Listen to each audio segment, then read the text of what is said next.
各位弟兄姐妹，大家平安！平安！感谢主，我们又一次在空中一起遇见神。各位弟兄姐妹，这个神圣的时刻是属于你跟我。神看重我们敬拜的心意，因为我们将这段时间分别为圣，我们跟神有一个美好的连结。愿圣灵感动你跟我，大家一起领受神的话语，一起敬拜，一起赞美，一起经历丰盛神的祝福。我们要开始来敬拜神，我们先做默祷，预备心。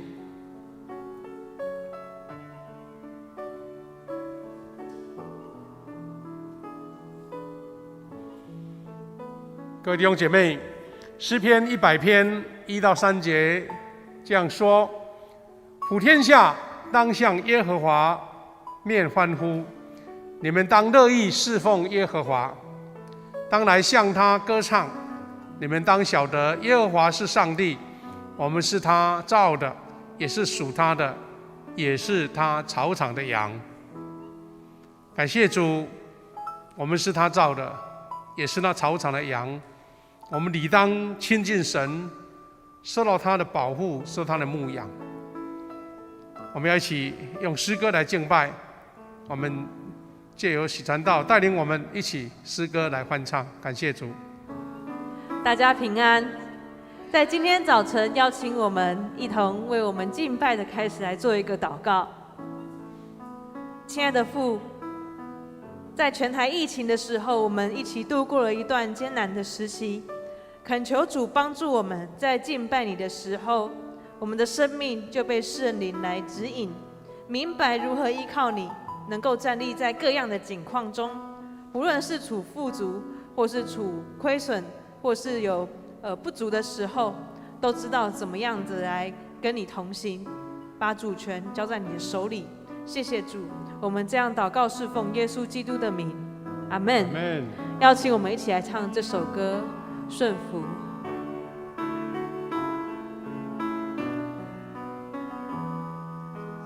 当我不明白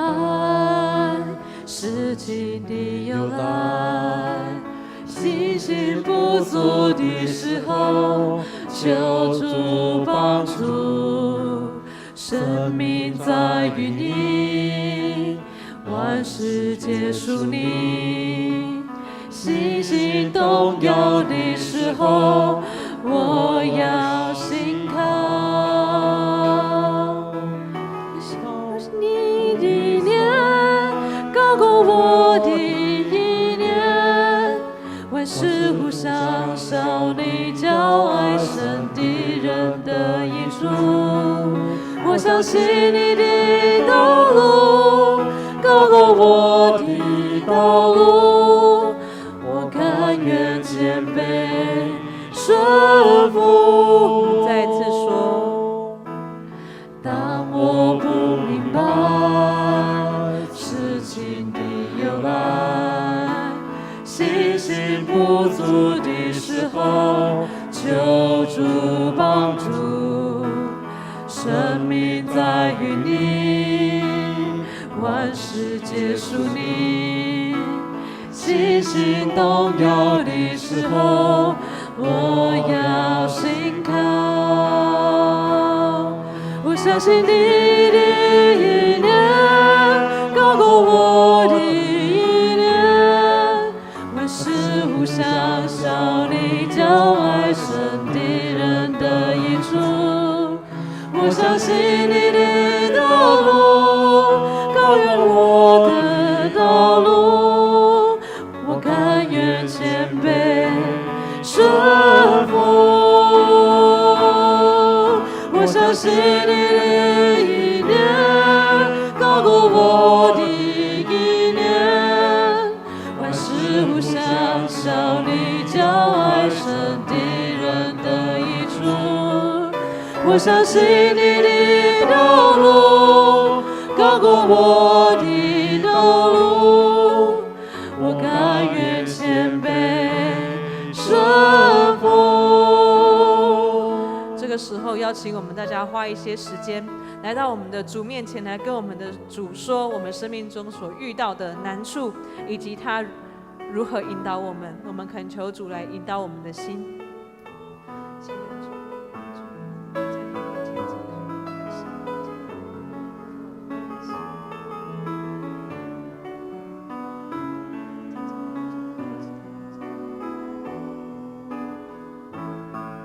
我相信，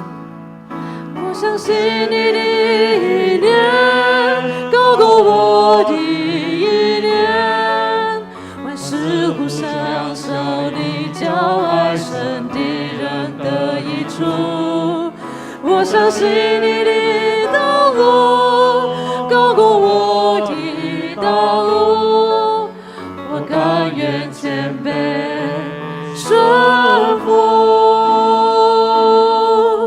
我相信你的意念高过我的意念，万事互相效力，叫爱神的人得益处。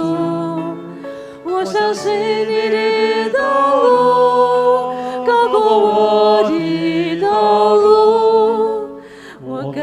愿谦卑顺服。愿主帮助我们相信他的应许。我相信你的应许，依靠你的恩典，我甘愿谦卑顺服。生命的主，你说你的道路高过我们的道路，你的意念高过我们的意念。愿你使我们在自己生命的有限中，知道如何敬畏你，也抓住你给我们的应许，我们从中就能够得到真实的平安。谢谢主。这个时候邀请我们一起来唱这首《向我神》。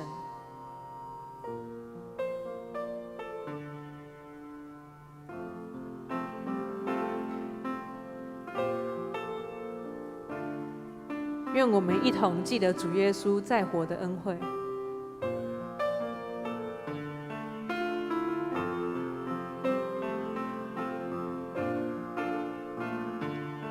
从尘土灰烬，从尘土灰烬，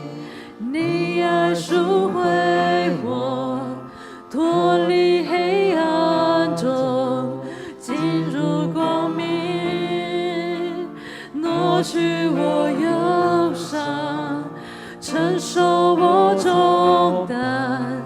医治我心。向我神，我扬声歌唱；向我神，我高举双手；向我神，同心来宣扬，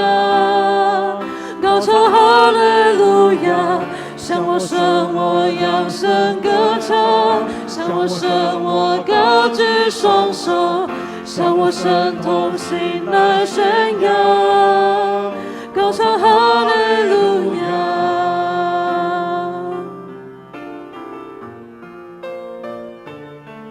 我们求圣灵开启我们的眼睛，看到神的心意。锁链被断开，锁链被断开，瞎眼被开启，枯骨的大军就生要兴起，死亡被打败，我们的生命因你活着。向我神，我扬声歌唱；向我神，我高举双手；向我神，同心来宣扬，高唱哈利路亚。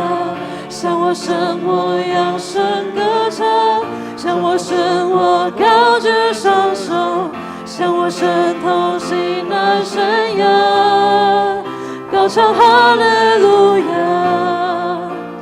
哈利路亚，高唱哈利路亚，哈利路亚，高唱哈利路亚，哈利路亚，高唱哈利路亚，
声歌唱，向我神，我高举双手，向我神同心来宣扬，高唱哈利路亚。向我神，我扬声歌唱，向我神，我高举双手，向我神同心来宣扬，高唱哈利路亚，哈利路亚，高唱哈利路亚，哈利路亚，高唱哈利路亚。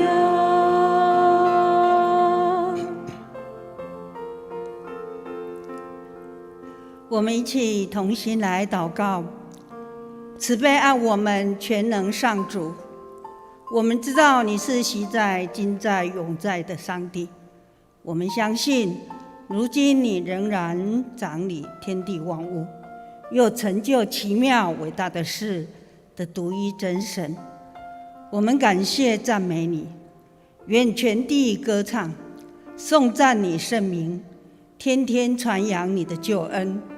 因你是在万神之上，应当受极大的赞美与敬畏。因你的宝座从太初立定，你从亘古就有。愿万国述说你的荣耀，万民述说你奇妙作为。愿一切尊荣归于你，直到万代。亲爱的主上帝，谢谢你帮助我们更加认识你，依靠你，帮助我们相信你会回应我们的祷告，成就美好的事。你的话对我们说，你会为你的百姓行奇妙大事，并保守我们，即使在患难的日子也得平安，又享有满满的慈爱及丰盛的救恩。我们感谢赞美你，慈爱的天父，你的儿女们极其欢喜，因为你来到我们每个人居住的地方，也让我们的家成为你的殿宇，使我们一起筑起敬拜的祭坛，享受你灵的同在与大慈爱。我们感谢赞美你。今天是你为着你的百姓设立赐福的日子，也为着光照我们的罪，救我们从黑暗最终入光明的日子，使我们的身体成为你的圣殿，做我们永远的帮助。今天也是你赐平安的日子，主你的平安充满我们的心，释放心中的重担与烦恼。今天更是你复活的日子，因着你复活的能力，唤醒我们的心，使我们有新的盼望与复活的灵。我们应当感谢赞美你。当我们在你面前，我们要承认，我们常常得罪你，放纵私欲，违逆你的旨意，甚至故意犯罪，导致受着魔鬼撒旦的诱惑，走自己的路。求你赦免我们。我们谦卑承认我们心里的污秽、软弱，甚至只关心个人的事。亲爱的主耶稣，求你十字架上的宝血洗净我们一切的不义与过犯，洁净我们的心，恳求圣灵来帮助扶持我们，以主完全的爱复庇我们，坚固我们的心。慈悲的主上帝，我们同心恳求你眷顾保守台湾这块土地，与执政者同在，以主的公义、仁爱、平等、智慧，开启执政者、民意代表不因为自私、偏见及意识形态，只图谋自己的利益。求主帮助政府官员以诚实的人格，坚持言行一致，敬业爱百姓的心，谦卑与主同行，带领台湾进入你的平安与赐福里。天父上帝，我们虚心恳求你，在疫情的威胁中，愿主保守陈时中部长带领防疫团队有聪明、智慧，带领台湾顺利经过这个疫情。求你救我们脱离这灾情，保护、施恩、赐福，长久做台湾的拯救。求圣灵这个时候充满我们，大开天门，带领我们进入恩典之门，赐我们渴慕的心，使我们的听见你慈爱之言，知道当行的路，使我们的心仰望你，并能够与众弟兄姐妹们同心敬拜服侍你，领受真理，尽心尽性尽意尽力来服侍你。我们谦卑感谢祷告，我们也要学习主教导我们的主导文，我们同声来祷告。我们在天上的父，愿你的名为圣，愿你的国降临，愿你的旨意行在地上，如同行在天上。我们日用的饮食，今日赐给我们，免我们的债，如同我们免了人的债，不叫我们遇见试探，救我们脱离凶恶。因为国度、权柄、荣耀，全是你的，直到永远。阿们。我们一起来攻读上帝的话。今天有以赛亚书41章第10节，以及以弗所书的2章第8节到第9节。我们一起来，请。不要怕，我与你同在，我是你的上帝。你还怕什么呢？我要使你坚强，要帮助你，要保护你，要拯救你。好，第2段以弗所书的2章8到9，请。你们是靠上帝的恩典，凭信心而得救的。这不是出于你们自己的行为，而是上帝的恩赐。既然不是靠行为，你们就没有什么好夸口的。神的话帮助我们谦卑，因为我们所有一切都是他所赐的，所以我们没有什么好夸口的。愿神祝福我们。接着圣歌队献诗，然后牧师来讲道。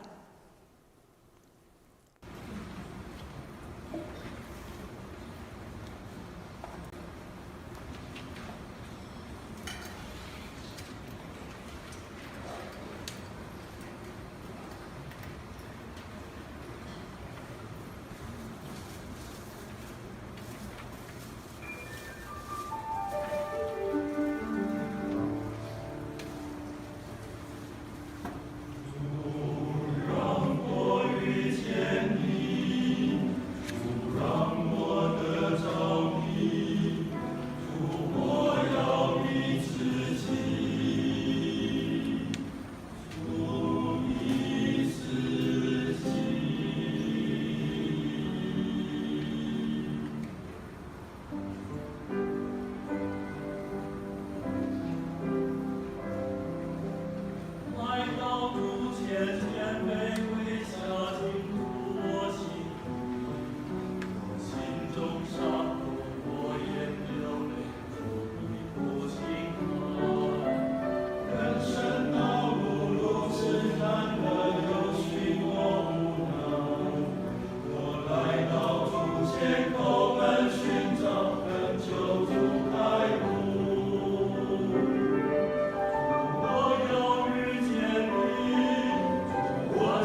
谢谢来自台的接下来，各位弟兄姐妹，大家平安，感谢主。我们这2个礼拜呢，牧师透过一个主题，就是要跟我们一起分享，我们身为一个长老教会的信徒，到底为什么称长老教会？长老教会到底有什么信仰的特色？我们都知道，每一个人都有自己的我们所谓的本色。我什么样的人，我会有表现什么样的行动，或是什么样的思想。基督徒有很多的教派，但是想透过长老教会，我们的信仰精神能够表现出一个基督徒的特质。所以牧师用一个比较特殊的主题，叫做"行我所信，底气信仰"。换句话说，我们是按照我们所告白的信仰，把它走出来、行出来。而且行出来不是一种口头上的一个理论，而是因为我们定根在本土，有底气的，有跟这个土地连结的信仰。那长老教会在这500年当中，它的历史的演变，所以牧师用上个礼拜跟这个礼拜一起跟大家一起学习。我们先来做祷告，再一起分享。主耶稣，我们感谢你，感谢你美好的恩典跟我们同在。在这个疫情还是没有释放当中，我们一起用线上的敬拜来跟主连结。我们也一起思考长老教会的一个信仰传承，期待我们自己理解、认识，也活出长老教会信徒的一个信仰的本色，能荣耀神，能够让人通过我们来见证主的恩典。我们分享的主你的话语，求你帮助我们更多的理解，圣灵感动我们更认真的去执行出来。我们这样恳求祷告，奉耶稣的名祈求，阿们。各位弟兄姐妹，我们要接续上个礼拜，我们在提到说，长老教会老一辈的信徒，当时呢，就是比较一个单纯的环境，那藉由牧师的教导，藉由长老教会信仰的传承，宣教师的带领，他们有这样的特质就是有敬畏神的特质，有悔改认罪，有勤读圣经，有定时祷告，热爱教会，期盼复兴。那这些，特别是在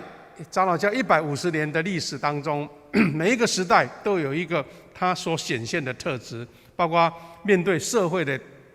转变这个历史的转变，那基督徒都用他们这样的信仰来面对这个社会。那我们也上个礼拜一起提到说，长老教会有这样的信仰精神，意思是说我们自己的特色，我们自己从圣经领受到的给我们的教导从早期的宣教师一直到现在。第一个就是注重一切荣耀归给上帝，知道我们所做的如果符合圣经，如果符合荣耀神，那就是再怎么困难都要去做。但是如果这个利益对我有利，但是并不荣耀神，那我宁可不做。第二个是重视圣经的实践，在我们的现实生活当中。换句话说，我们唯一的一个根据就是从圣经来，圣经是生活和实践上唯一的神圣的权威。第三个就是我们比较特色的，跟这个社会的连结有关，就是代议共和。因为我们告白上帝是主权，上帝的主权以及基督教会是唯一的元首。那各位弟兄姐妹，我们所以从这边看到，现在整个普世的一个民主的价值，都是从这个信仰的根源而来的。它不是一个人用自己的智慧想出一套制度，而是从人被上帝所造，人被上帝的恩典所光照，然后藉由这一套的制度在社会中行出来，也是为了实现上帝的主权跟恩典。刚我们读了第一段经文是这个以赛亚书41章第10节以赛亚书41章第10节，他这样说：不要怕，我与你同在，我是你的上帝。你还怕什么呢？我要使你坚强，要帮助你，我要保护你，要拯救你。换句话说，人不是一个全能的，什么样都不会出错的，而是因为我们坚信神是我们的上帝，我们就不惧怕，因为他要帮助我们，使我们坚强，他要保护我们，要拯救我们。也因为这样的一个信仰的一个根基那长老教会还有一个信仰特色表现出来，就是浑而不悔的精神。那上个礼拜牧师也介绍过几个遇到迫害的时候怎么样勇敢坚定自己的信仰。那这个在任何苦难当中或是被迫害的环境当中，都维持坚定不移的信仰，甚至为了争取宗教自由而奋斗。无论是早期的在荷兰的基督徒，他们为了不受西班牙那个王朝的控制，他们自己成立一个联邦，或是这些5月8号的这些信徒，他们在英国不受压迫，他们就是勇敢的乘着船到美国一个新的世界、新的国度来扩展自己。这些都是因为有一股从神而来那种浑而不悔的精神面对挑战跟压迫。长老教会在日本来占领台湾的时代所发生的麻豆事件，以及各样的受压迫，也是存着这样的精神。所以这个浑而不悔的精神不是只是一个 logo 一个标志，而是把自己的生命活出来。那长老教会的信仰根源是一个基督徒，他属于这个宗派，不是一个标志而已，而是因为他有一个信仰的告白，也是我们安身立命的根基。我们也借由这个信仰的根基呢，我们就是用我们的角度，我们熟悉的，我们的强项，一起来见证上帝的救恩，领受丰富的赐福。那就是我们为什么要去理解长老教会的信仰根源跟我们的信仰精神的原因。我们知道每一个人都有自己的性格，每一个人自己的特色。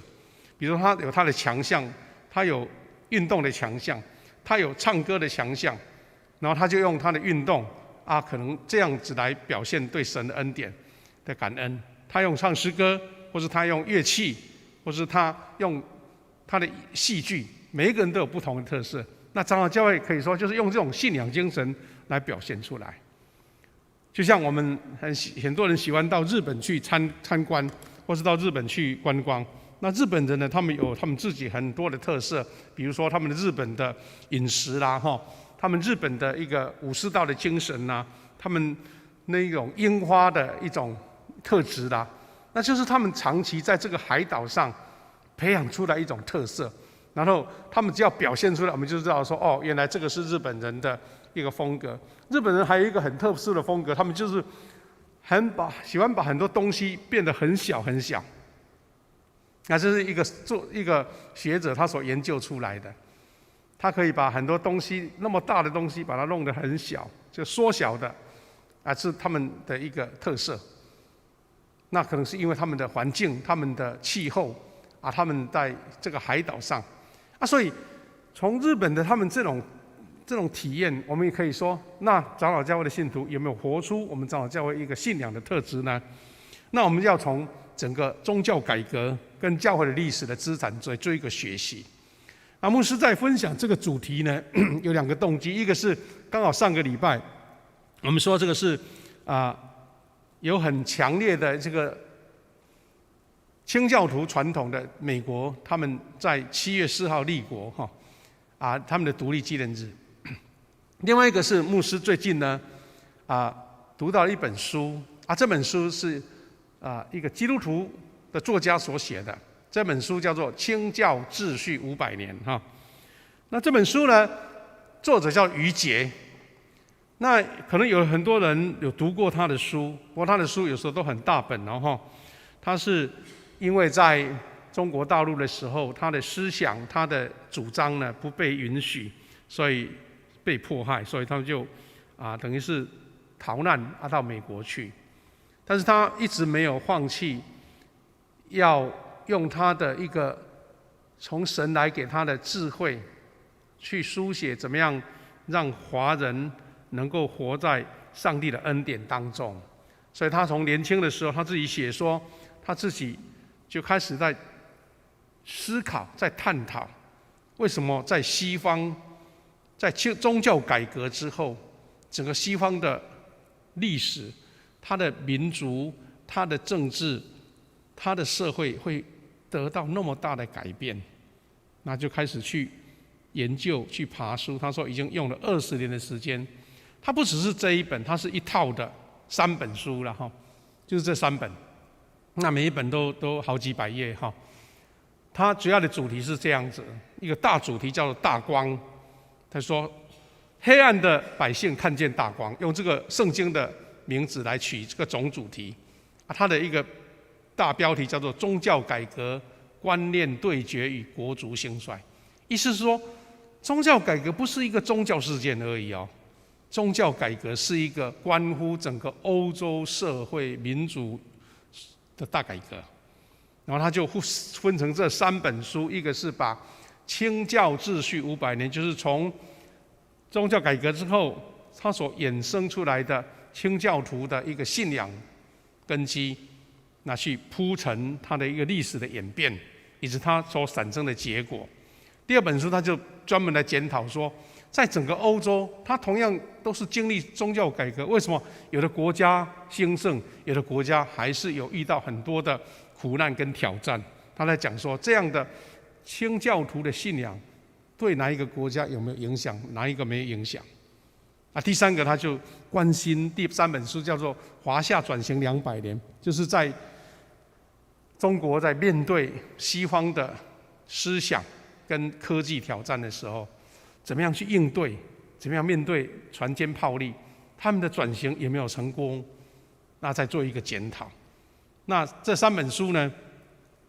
很值得基督徒有喜欢研究的人去慢慢读了哈那这3本书，我从清教秩序500年得到一个很多的一个观念的一个传承。那其中有这几点，牧师来分享一下，说这个宗教改革是怎么来的哈。他说，宗教改革的运动呢，它是孕育基督新教精神跟清教的文化，它孕育出来了。换句话说，以前是天主教的国家，天主教的一个欧洲社会，经过宗教改革之后，开始人心改变了。那这个改变有什么影响呢？直接影响到催生了法治社会、宪政国家、现代文明的秩序基础。换句话说，我们现在天天所面对的整个生活的一个制度，我们台湾也跟随着这个民主的浪潮，这些都是从宗教改革进一步到清教徒他们的信仰，从圣经领受到的智慧所形成的一个制度，由他们这样的信仰的动力所推动出来的。那这个就跟我们的生活、跟我们的生命是很有直接关系的。我们活在这种影响之下，只是我们不知道说，原来这个是从这个清教徒的改革过来的。所以这位余杰先生呢，他有一个很大胆的判断，他说，近代的世界历史呢，我们所谓遇到一个大分流。这个分流呢，是开始于1517年，就是宗教改革，才人心的重新换上新的空气，一个改变，而不是大家很熟悉的另外一个1492年的哥伦布发现新大陆。那个是一个非常大的地理大发现，没错，但是重要的改变就是思想的改变，信仰的重新改革。那这是他的看法。那如果从这一个角度来看，1517年到现在，他这样的宗教改革的思想影响到整个欧洲的国家。那欧洲的文明呢，在这500年当中，它到底给这个世界什么多的影响呢？我们说，这个宗教改革家加尔文，他的思想，他从16世纪传播到西欧各地哈。那各地的追随者有不同的形态，但是有一个主线是在英格兰地区所承受到的这个信仰传统，后来被称为清教徒 （Puritan）。那在苏格兰，同样在英国这个地区呢，在苏格兰地区的追随者，他们就是建立我们的母会长老教会。那上个礼拜牧师有提到，长老教会后来又分出了自由教会。那台湾是用自由教会这个传统传承到台湾过来的，所以你也发现说，整个欧洲的宗教改革产生的社会大改变，这个大改变，这个支流一直延伸到台湾的长老教会。那第4点的意思就是17世纪呢，欧陆跟北美大陆，就是由这一群各种清教徒跟长老教会信徒所建立的社区共同体。也就是说，他们可能是移民，可能是一个新的据点，但是他们所带去的不只是他们的文化，重点是他们借由他们的信仰所建立的叫做观念秩序。这个名字好像比较少听到了哈，其实它的意思很简单，就是说他们的一个基本态度、信仰态度、心灵的态度，就形成一个非常大的社会力量。这个社会、这个群体、这个国家，用这种精神建立起来之后，就开启了历史迈向现代化的这个过程。所以说清教徒的这种信仰，他们从圣经领受到的这种观念秩序，可以说是整个欧洲、美洲这样的国家的一个推动历史进步、社会转型、迈向现代世界的关键。什么叫做观念秩序呢？它叫做 ethos。ethos 的意思就是说，这个社区或是这个国家，他们的信仰传统跟公共精神有一个他们的底气，他们的一个基本遵守的，大家觉得心照不宣的这种传统跟公共精神。意思是说，一般民众都这样子乐意遵守，觉得这个是一个很正常的社会伦理规范，不是一种很高深的哲学家所做的思想，挂在那边让人家欣赏用的，是他真正落实他们的生活，他们就这样的一个认定啊呢。那美国的诗人跟思想家叫做艾略特Eliot， 他说，人民的观念秩序决定了从政者的行为好坏。换句话说，好，发展出了民主制度，但是你如果心没有这样的遵守，你看到全世界有很多所谓的民主国家，表面上有选举，表面上有各种的一个民主制度，但是人的心不遵守，那就很多弊端就出来了。所以我就听到一个牧师他在做他一个见证，他说他在欧洲旅行的时候，跟一个基督徒的牧师一起开车，然后到乡间的道路。在乡间的道路的时候呢，这个牧师开车开到一个地方，这个交叉路的时候也没有车子，也没有交通号志，但是他开到路口，他就完全的停下来，英文叫做 full stop， 就是完全不能动。然后这位台湾的牧师就很好奇说，照理讲也没有车子过来，也没有人在看，也没有警察，你开过去也没有什么问题啊，因为我们也不影响到。然后这一位欧洲的牧师他就告诉他说，对啊，我们遵守这个规范，虽然没有人看见，但是上帝看得见。他的意思是说，我就是遵守这个规范，不是给别人看的，是给神看的。那这样的精神也其实落实在整个欧洲的国家。虽然很多现在欧洲的百姓呢，他们不一定上教会了，但是这种观念秩序已经根深在他们每一个人身上。牧师记得以前曾经去过德国访问，那我们的带领者呢就告诉我们说，好，我们每个人买票，然后进到这个车站，搭那个火车或是那个捷运好了，买了票，就到路闸口的时候，根本没有人来检票，或是没有机器来接受，你就直接上去了。他们的意思是说，这个是一个基本精神，你搭车当然要买票啊，没有人管，不是因为怕你逃票，而是因为这个是你的一个基本态度。他们呢不设管制，但是呢，如果被查到没有票，那就罚得非常重，非常重。他的意思就是说，我们的基本信仰态度，我们是神在看你，而不是用人来管你。那第二个牧师要分享的是宗教改革这个历史传承呢，这一位余杰先生所写的书，他说，其中有4个观念开导的先锋，在各个国家产生影响。也因为这样，有4个国家好像是上帝特别选来实践这个信仰精神的。那历史的那个内容写得很丰富了，牧师只是这样子简单的提起来。他是说，第一个，马丁路德他反抗天主教这个绝对的权威，就开始了宗教改革的大门。然后，这位马丁路德在德国，约翰加尔文他就在瑞士，约翰诺克斯就回到苏格兰，然后约拿丹爱德华兹就在美国。借由这个神给赐下的一种先锋的人物，把这样的清教徒思想，或是我们说的长老教会的信仰，确实发展出来，落实定根在他们的社会。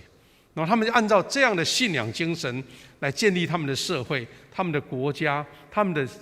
政治制度、经济制度以及法治的精神。那这个就变成说，它不是一个单纯的只是一个宗教信仰，而是真的落实到他们的生活当中，用这样的信仰来建立他们的行政社会制度，这样子。所以通过他们这样的思想呢，经历原来中世纪，我们说欧洲的中世纪1000年以上的西方基督教，哇，重新好像吹到一个新的空气，完全的改观了，焕然一新。那这些追随者呢，他们在西欧及北美就建立了，以这几个国家产生一种典范就对了哈。他们在瑞士建立了一个城邦的一个城市，然后再来到尼德兰，就是原来的荷兰哈，建立了一个属于清教徒传统的国家。再来就是到英国，变成清教徒，然后他们移民到美国这个殖民地这样子。那这样的清教徒的国家，它为什么会有特别的兴盛跟繁荣的根本的原因？这位余杰先生做研究说，原来就是出于他们的信仰、他们的观念秩序，影响到了生活每一个细节，形成一个国族的性格跟社会规范。就刚刚牧师所介绍的，他们的心中自己一把尺，他们心中有根据这个信仰的理念，要不用人家限制，不用人家管制，不用人家教，而是我就是活出这样的生活，才是他们一个国家所建立出来一个特色哈。那再来说，这样的观念秩序呢，有3个重要的内容跟要素。第一个就是重视历史传统，讲究权力制衡思想，推动三权分立。那各位弟兄姐妹，你知道这些就已经是我们在民主社会感觉是一个基本的常态啦。原来这个是清教徒的信仰所建设出来的，所以他们注重政教分立的宪政国家的政体。那这个精神，我们刚刚讲说，借由这4个选国，好像是上帝在旧约的时候选择了以色列传承他的一个教导，他的一个选民，然后在近代有这4个国家领受这种信仰的一个根基了。那就是当时还不算是国家的日内瓦，他们是一个城邦一个城邦哈，一个独立的一个城邦的管理。再来是荷兰，那再来是英国，那再来是美国。好，那刚刚我们读了这段经文哈，就在告诉我们说，为什么会有这种权力制衡的思想？为什么要推动三权分立？那以前我们如果看很多历史剧哈，我们的地方官哦，我们的什么县府的衙门呐，我们的县令他就可以当审判官呢。所以换成说，行政权跟司法权都归在这个县令身上。但是有这样的权力的平衡的思想，是因为清教徒或是长老教会的信仰认为人不是完美的，人有罪性，必须要有一个制衡，才不会堕落，才不会犯罪。那刚刚我们读了第二段经文，以弗所书2章8节到9节，他说：“你们是靠上帝的恩典，凭信心而得救的。”靠上帝恩典哦，凭信心得救的。说不是出于你自己的行为，而是上帝的恩赐。换句话说，人不是一个完美的，因为有罪性在。要不是靠上帝的恩典，我们是要凭信心才能得救。那这样的话，我们是一个有罪的身体，常常会出错，可能因为私欲，可能因为思虑不周，或是因为某种压力会改变。他说：“既然不是靠行为，你们就没有什么好夸口的。”那至于这样的信仰的心态，我们在民主制度的制定，就是我们有所谓的一个制衡，有反对党来挑战，或是用司法来整个掌握每一个人的行为。那这些都是有一个信仰根据的。再来就是，刚刚我们已经提过了，长老教会的代议共和信仰的根基也是这个意思，就是上帝的主权，基督是教会唯一的元首，排斥人为的主宰。那它的根基就是刚刚已经提过了，人类的罪性跟不完全，藉由民主制衡来防范罪性带来的错误。好像有人在旁边提醒你，旁边在监督你。所以呢，我们教会呢，这个制度是经过选举出长老、执事一起来管理这个教会。我们在教会每一个弟兄姐妹很辛苦赚来的钱做奉献，那奉献呢，这些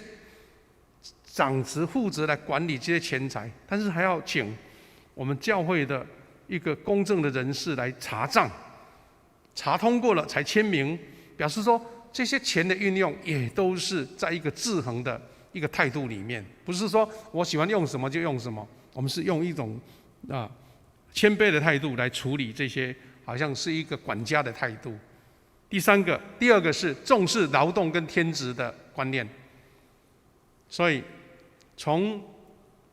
清教徒跟长老教会的信仰传承当中，他们很注重自己在工作职场上认真努力，因为它是荣耀上帝的一个资本主义的伦理，不是为了自己的有钱或是自己的丰富，而是因为神给我这样的能力，我要尽力把它发挥出来。所以一方面好像大家听到资本主义会有一点负面的感觉了，就是说好像有钱人那么多有钱。你知道说，从长老教会出来的信徒，他们有的事业很成功，他们的资产可能富可敌国，但是他们有一个非常重要的观念是，这些钱他只是管理者，他不是拥有者。所以很多这样的有成就的一个事业家，他们很重视那个慈善事业。那我们比如说听到洛克菲勒这样的家族，他们怎么样在美国成为一个超级大的一个慈善家，这个都跟这个信仰传承有关。因为他的目的是为了荣耀归给上帝，核心价值就是要谦卑自己，对人有爱，对上帝有信，并用这个来荣耀神。刚刚我们上个礼拜读的经文说，哥林多前书10章31节说：“那么你们无论做什么，或吃或喝，都是为了荣耀上帝而行。”第三种就是我们说的神圣的契约观念。上帝跟以色列人有一个神圣的契约，我们跟神也是一个契约，所以用这种契约的观念，建立了人权跟财产权的法律规范。属于人的就不能抢夺，就好像拿伯的葡萄园，那个葡萄园是私人的，你不能用国家的名义把它强占过来。这些观念都深刻的放在长老教会跟我们所谓的清教徒的传统里面。那这个就奠定了我们所谓的现代法治社会。所以除了这个神圣的契约观念之外，我们看到美国的总统在就职的时候呢，他们就去手按圣经来宣誓。换句话说，他们不只是一个很完整的法律法治制度来管理，要遵守，他们更高于这个法治精神，就是总统的按圣经，表示你的心中还要有信仰。不只是按照法规制度来执行而已。那牧师要分享最后有关上个礼拜提到巴克里牧师的故事。那巴克里牧师的故事就是说，他就是从一个这样的信仰精神培养出来的一个典范的我们所谓的宣教师，在台湾做了什么样的贡献，由这样来回照反映出这个信仰精神在我们的社会所产生的教会所产生的影响。这是巴克里牧师，这是巴克里牧师跟他的牧师娘就是以利沙伯哈。那在东门教会，我们的母会，他们的大礼拜堂对面有一间小小的很精美的小礼拜堂，他们在几年前把它整修很漂亮就是取的名字就是巴克里牧师娘的名字，就是以利沙伯纪念礼拜堂。为什么呢？因为他们夫妻在台湾所做的美好贡献。这个是去年我们的一个月历的挂图用现代画出来的巴克里牧师哈。那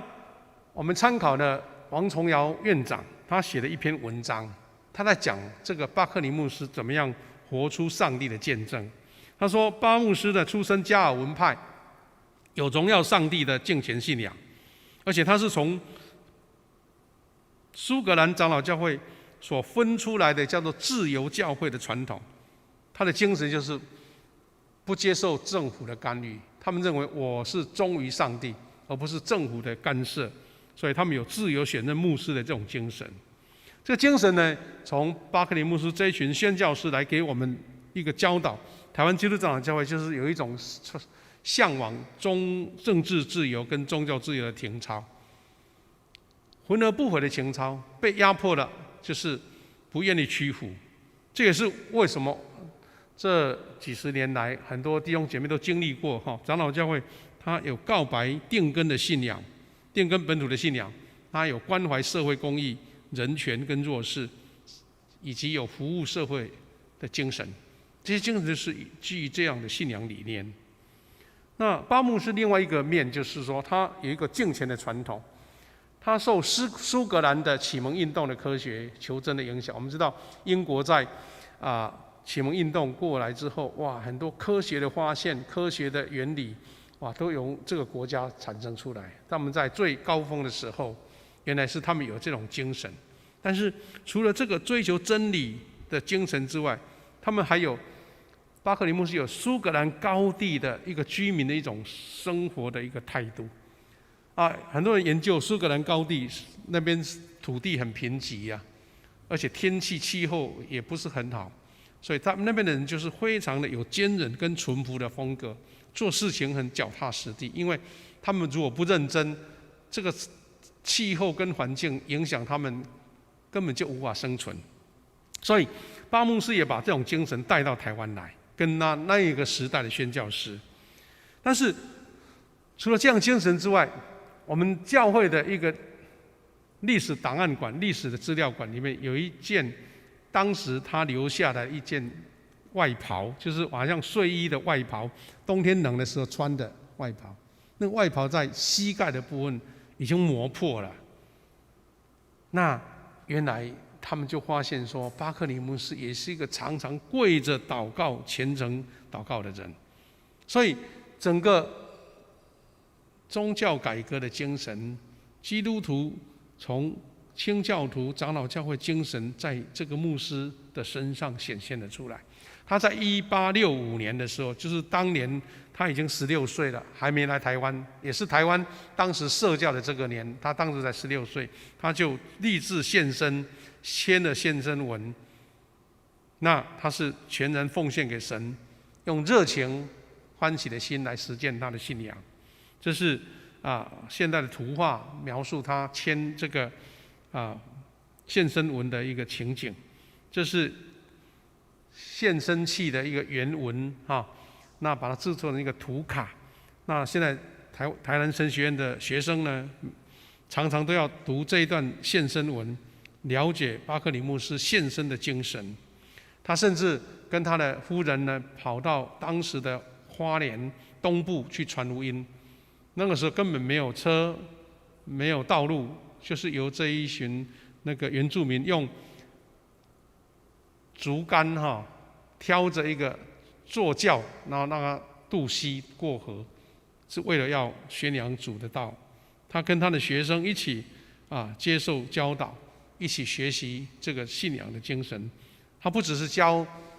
神学，不只是教圣经，他还教他们科学、自然、博物，很多西方的文明都借这样传承给他们。他还在屏东的鄂伦这个地区，那遇到暴民攻击，甚至有人拿那个粪坑的粪来泼他，这些都是他曾经所经历过的。他还邀请一群人一起来翻译白话字的圣经，就是现在我们台语圣经的原始的，这本是他白话字圣经的一个影像，这是创世纪的一个白话字的一个图画。他建立了新楼书房。那最重大一个事件就是大家在纪念他，因为他跟我们台南这个府城有很深刻的关系，他被称呼叫做拯救一个城市的人。那这个故事简短来说，就是在日军1895年6月的时候攻台，那个时候因为很混乱，局势很混乱，所以宣教师的家属他们都被带到厦门去避难了。但是巴牧师当时放不下心就是要关心教会的信徒，所以他就留在台湾。但是没想到7月像这种天气，可能感染到风寒或怎么样，高烧到40度，真的有生命危险。因为这些宣教师都走了，连医院都不完整了，所以就迫不得已到厦门跟日本休养。但是他已经休养好了，就是还是关心台湾的基督徒这些教会的信徒，所以又在10月就赶快回到台南。当他回来的时候，就听到当时发生了麻豆事件，19名信徒被杀害的惨案。他很伤心，但是也一方面感谢神说，这些台湾的信徒没有白教了，因为他们信仰很坚定，没有逃走让他非常的感动。在这种紧急的时刻呢，日本军人已经兵临城下了。那1895年日军攻台在10月20号礼拜天，台南的局势已经非常的恐慌，因为当时的黑旗军清朝的刘永福他逃跑了。那台南的大佬知道说日军准备要进城了，怎么办？全台湾抵抗的就发生很大的一个灾难。他们知道说局势已定了，再反抗只是增加无谓的伤害，所以他们到最后想到说，巴克里牧师是英国人，是他的外形很容易认，是不是请他去跟日军来讲和，不要杀戮，不要让台南市民受到伤害。刚开始巴牧师不敢答应，因为6天前才发生麻豆事件，有19个信徒被杀。在这种那么恐惧的情况之下，又听到一个所谓的消息就是情报。他知道从英国领事馆传来消息说，日军准备在礼拜1进城，然后要用大炮来轰炸这个府城。在这个危险时刻，巴牧师必须要做判断，到底他要爱护台南的百姓，还是说惧怕被人攻击？这2个要选一个。他最后觉得说，神给他一个任务，他必须要做这个和平的使者。所以上帝使用巴克里牧师成为一个和平的使者，就引导日军平安入城。照历史记载，台南是唯一这个城市没有受到死伤的。所以后来台南市呢，就是对于巴克里的故事，最近这几年就被纪念了，也有巴克里公园还有巴克里的一些纪念事迹，就是这样来的。当时的长荣中学的校长叫万荣华牧师呢，他就赞誉巴牧师说，他是一个拯救一个城市的人。这个城市就是台南市，所以他不只是把上帝的信仰、把清教徒的秩序传到台湾来，他是实际的贡献在我们台南的府城，成为一个神所祝福的一个管道跟使者。这是巴克里去见日本的将军叫乃木将军，这是现代的图画所描述他们和平进程的故事。巴牧师在年老的时候，还担任了太平境教会的小会议长。换句话说，他要洗礼这一些信徒的时候，他就问道理嘛。我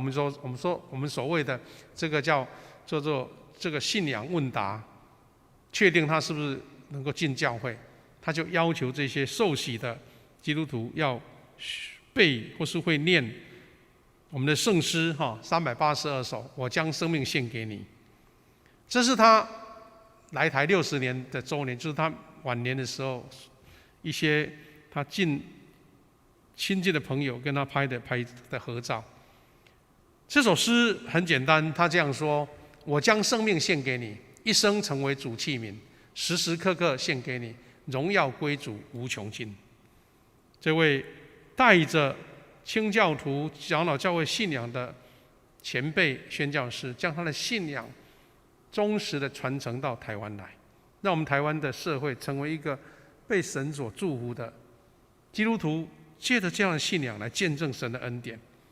他在台湾宣教60年，在1935年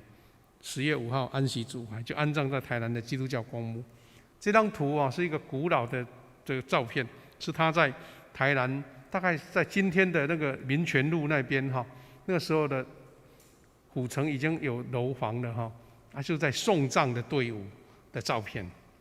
这张是现在我们在台南基督教公墓巴克里的墓园。我们可以说，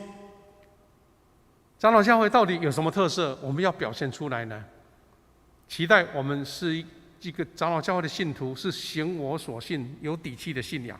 这信仰有3个层面，邀请大家一起来学习。一个是我们有机会要用心来认识长老教会的宝贵信仰历史资产，而且努力的传承。我们在主日学，我们在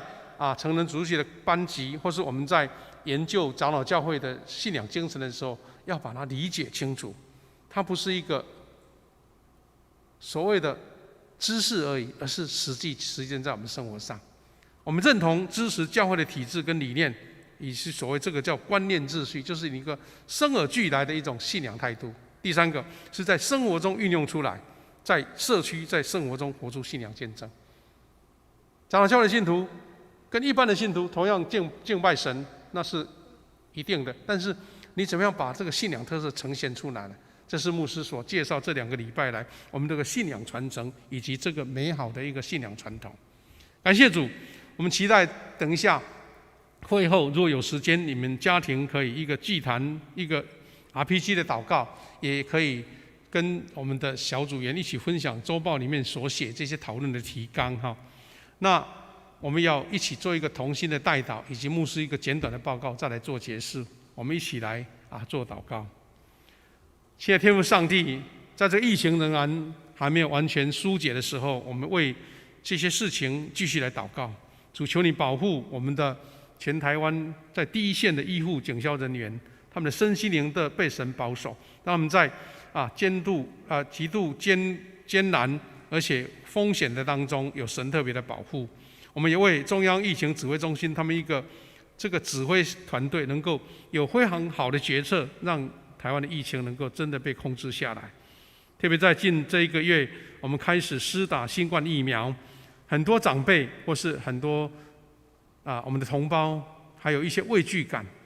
怕有后遗症，但是求神帮助，让我们克服这样的恐惧，因为更多的人打疫苗，我们才能够免疫，才能够面对一个新的一个生活空间。在这个3级警戒过程当中，很多人在家防疫的时候，免不了会遇到身心灵的一个挑战。求你保守，让无论是同胞、我们的弟兄姐妹，在身心灵有平安，以及在生活管理有神特别的祝福。主啊，我们也为在这段时间有很多染疫被隔离、有住院的，甚至有失去生命的同胞跟家属。主啊，我们不能为他们做什么，但是神，求你透过圣灵扶持跟安慰他们。我们也为教会弟兄姐妹，大家在彼此不能实体见面的时候，我们应用现代的网络，我们的群组彼此关怀，有美好的联系，彼此激励，让我们在防疫的过程当中仍然有心理平安。特别我们再一次为我们从事生意、服务业、生产业贸易等事业的兄姐，因为被疫情的影响，业绩受影响，有的甚至有经济上的压力。主啊，求你赐给他们智慧，赐给他们从神而来的力量，能够坚持过去，能够保守他们顺利度过难关。主，我们也奉你名来祝福每一位弟兄姐妹，无论在这段时间必须外出工作，必须要接触人群，或是小孩长辈在家里面，都求神特别保守。尤其我们教会有弟兄姐妹病痛甚至要住院的，求你亲自保护他们。主，我们也为教会中有失去亲人的家庭，求你赐下你的安慰跟扶持。主，感谢你，虽然有不方便，但是因为我们愿意遵守、忍受，然后让这个社会重新回到一个健康平安的社会。感谢赞美主，奉你名来祝福每一位，祷告奉耶稣的名祈求，阿们。弟兄姐妹，我们在做一些简单的消息报告之后我们就要做结束那有一些已经报告过，我们就略过第一个是我们的3级警戒又要延2个礼拜大家好像已经蛮习惯这样的节奏了。不过真的大家还要沉得住气，因为在全世界很多的地方，他们一放松，马上又爆发出来了。那我们干脆就是一切到底，让它完全洁净了，再开始活动。不然的话，在第2轮、第3轮，我们真的会很累。那我们相信弟兄姐妹有这样的能力来面对这样的挑战。那刚刚我们不知道弟兄姐妹有在10点15分的时候跟小朋友一起来上线上主日学那第二个是有关主日奉献，那我们都已经了解怎么样奉献了。很多弟兄姐妹在周报里面都看到你的奉献都进到这个周报的征信里面。不过有一个再做一个解释，上个礼拜牧师解释过了，你通过银行跟网络奉献入账，它的流程呢，是因为我们必须要我们弟兄姐妹奉献入账，马上会显示在银行账簿里面，但是我们必须要干事去刷存款簿，看到有这一笔账进来之后呢，我们才做记录。记录之后要交给在过来的礼拜天，由我们的长职、财务长职把它正式登录确认。那登录确认等于是我们现在礼拜天做奉献，要到下个礼拜才能够呈现出在周报里面。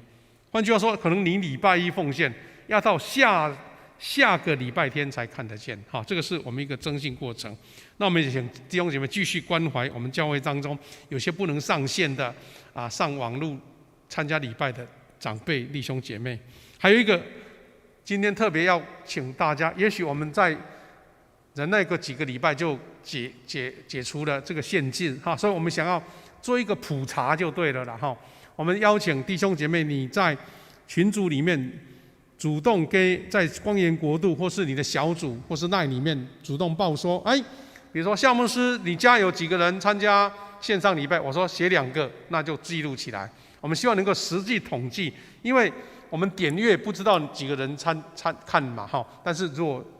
做一个清查，那我们可以做一个记录那也请小组的首长、团契的首长主动提醒来登记人数，或是弟兄姐妹你没有参加某哪个小组跟团契，你也可以在你的打电话，或是跟我们的圣家族的关怀的长职来报备，那或是打来讯主动跟办公室报备说，我家参加几个人这样子我们希望说，在这个疫情特殊的状况之下，我们实际在线上礼拜的人有多少人，成为一个记录那我们新人观的手册也开始索取了，请如果有路过教会可以来索取，来做一个灵修的用途。那最后还有一个是我们在关怀上礼的关怀当中，我们本会顾卢珍玲姐妹的告别礼拜，要在17号礼拜六上午9点半，因为现在还没有完全解封，我们教堂还不能做一个敬拜礼拜的一个场所那所以我们就只好在士兵的怀恩厅举行。那因为亲友会友也不能随便参加，所以我们以家属为主，那教会几个工作人员一起参与，请大家为家属来代祷，求上帝赐下安慰平安那我们要请谢牧师来带领我们做最后的结束求神带领。我们一起起立来唱奉献的诗歌，一生爱你。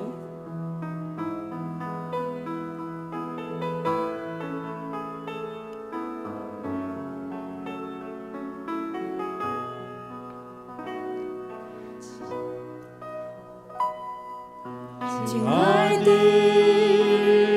宝贵耶稣，你爱何等的甘甜，我的心深深被你吸引，爱你是我的喜乐，一生爱你，一生都爱你，一生爱你，一生荣耀你，一生奉献，一生不回头，一生爱你，跟随你。我们一起来读我们这个月的金句，记载在雅各书5章的16节。我们一起请。所以你们要彼此认罪，互相代求，使你们可以得医治。一人祈祷所发的力量是大有功效的。雅各书5章16节。最后，我们一起来唱圣咏：我的神，我的王啊！接着，夏牧师来祝祷。我的神，我的王啊，我要称颂你的名，我要永远称颂你，我要天天称颂你。我们一起用感恩的心来领受从神来的赐福。愿主耶稣基督的恩典、上帝的慈爱、圣灵的保守相通，与每一位弟兄姐妹同在，也跟我们台湾每一个在疫情当中受苦的同胞同在。恩典、赐福、医治，从今时直到永远。阿们。阿门。阿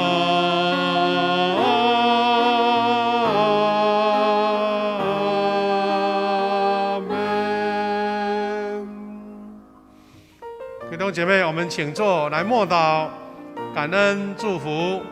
也让我们有家人或是小组有美好的联系跟沟通，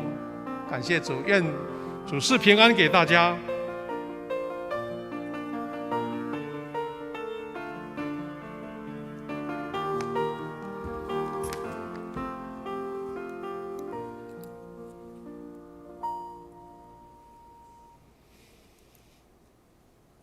感谢主，我们顺利完成今天的录影哈。好，那牧师先请要大家做一个祷告，我们就开始来收拾了哈。来，献上感谢来。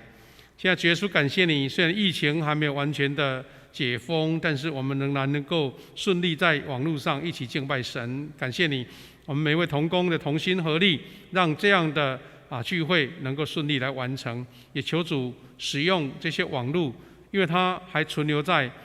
这个网络上面，有更多的人借由这样的敬拜得到恩典，得到祝福。我们今天的服事到这边，请你带领我们每一个同工，大家结束回家的路程都平安。在这个礼拜有神特别保守我们，感谢祷告，奉耶稣基督得胜的名，阿们。好，祝福大家，谢谢，顺利哈。